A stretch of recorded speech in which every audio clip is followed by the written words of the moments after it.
স্বপ্ন ছিল দুবেলা দুমুঠো নিশ্চিন্তে অন্ন সংস্থানের। সেই স্বপ্ন পূরণে এবার প্রান্তিক মানুষের দুয়ারে পৌঁছে গেল সরকারের ফ্যামিলি কার্ড। বগুড়া সদর উপজেলার শাখারিয়া ইউনিয়নের ৩ নং ওয়ার্ডে উৎসবমুখর পরিবেশে পাইলট প্রকল্প হিসেবে শুরু হয়েছে এই স্বপ্ন পূরণের ফ্যামিলি কার্ড উদ্বোধন। প্রথম দিনেই ফ্যামিলি কার্ডে ২৫০০ টাকা অর্থ পেয়েছেন ৪৯৬ জন সুবিধা বঞ্চিত নারী। আমি খুবই গর্বিত, আনন্দিত যে আমরা ফ্যামিলি কার্ড পেয়েছি, টাকা পেয়েছি, আমার অ্যাকাউন্টে ঢুকে গেছে টাকা। এই কার্ডটা পাই আমার খুব ভালো লাগতেছে যে আমি একজন মহিলা, আমার পরিবারের জন্য আমি কিছু করতে পারবো, আর ছেলে মেয়ের জন্য কিছু করতে পারবো।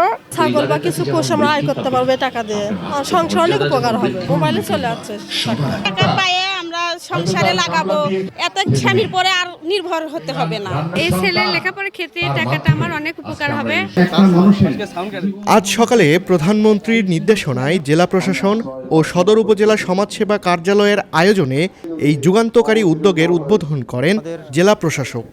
বর্তমান সরকারের নির্বাচনী ইশতেহারের বাস্তবায়ন উপলক্ষে সারা বাংলাদেশে একযোগে আজকে ১৩টি জেলার ১৪টি ওয়ার্ডে এই ফ্যামিলি কার্ডের কার্যক্রম উদ্বোধন হচ্ছে। তারই অংশ হিসেবে বগুড়ার একটি ওয়ার্ডে আমরা আজকে ফ্যামিলি কার্ডের উদ্বোধনের কার্যক্রম শুরু করলাম। এখানে আমাদের যতগুলি উপকারভোগী ছিল সকলের তথ্য আমরা অনলাইনে আপডেট করেছি। সেখান থেকে আমরা ৪৯৬টি কার্ডকে আমরা উপকারভোগীকে আমরা আজকে অর্থ দিতে পেরেছি। পর্যায়ক্রমে এই জেলা সহ সারা বাংলাদেশের সকল ওয়ার্ডে এই কার্যক্রমগুলো চালু হবে। যেহেতু এটি পাইলট ছিল, তো সেখানে আমরা এখান থেকে অভিজ্ঞতা নিয়ে পরবর্তী কার্যক্রমগুলো বেগবান করার চেষ্টা করব।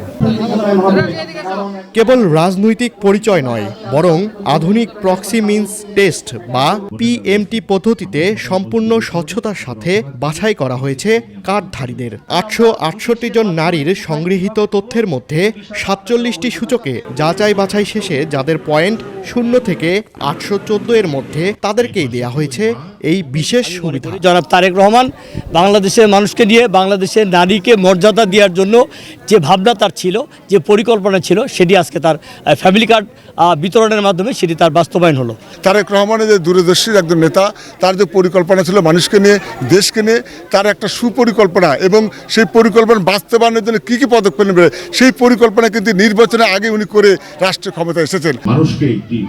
ফ্যামিলি কার্ডের সুবিধা পেয়ে খুশি নারীরা প্রধানমন্ত্রী তারেক রহমানের প্রতি কৃতজ্ঞতা প্রকাশ করেন। সরকার থেকে এটা হয়েছে, সরকারি লোক আসে করে দিছে, এটা তাকে ধন্যবাদ। আমাদের এটা হওয়ার জন্য, টাকা পাওয়ার জন্য অনেক অনেক টাকা ধন্যবাদ। জনাব তারেক রহমানকে, প্রধানমন্ত্রীকে আমরা আন্তরিকভাবেই ধন্যবাদ জানাচ্ছি যে তিনি তার কথা মোতাবেক আজকে আমাদের টাকাটা ফোনে চলে আসছে। আমি তারেক জিয়াকে ধন্যবাদ জানাচ্ছি। একটি সমন্বিত ডিজিটাল প্ল্যাটফর্মের মাধ্যমে প্রকৃত অভাবী পরিবারগুলোকে চিহ্নিত করে তাদের খাদ্য, নিরাপত্তা, শিক্ষা, স্বাস্থ্য এবং স্বাবলম্বী করার সুযোগ নিশ্চিত করা হলো এই ফ্যামিলি কার্ডের মিশন। অসচ্ছল ও সুবিধা বঞ্চিত পরিবারগুলোর কাছে এই ফ্যামিলি কার্ড এখন এক টুকরো স্বস্তি।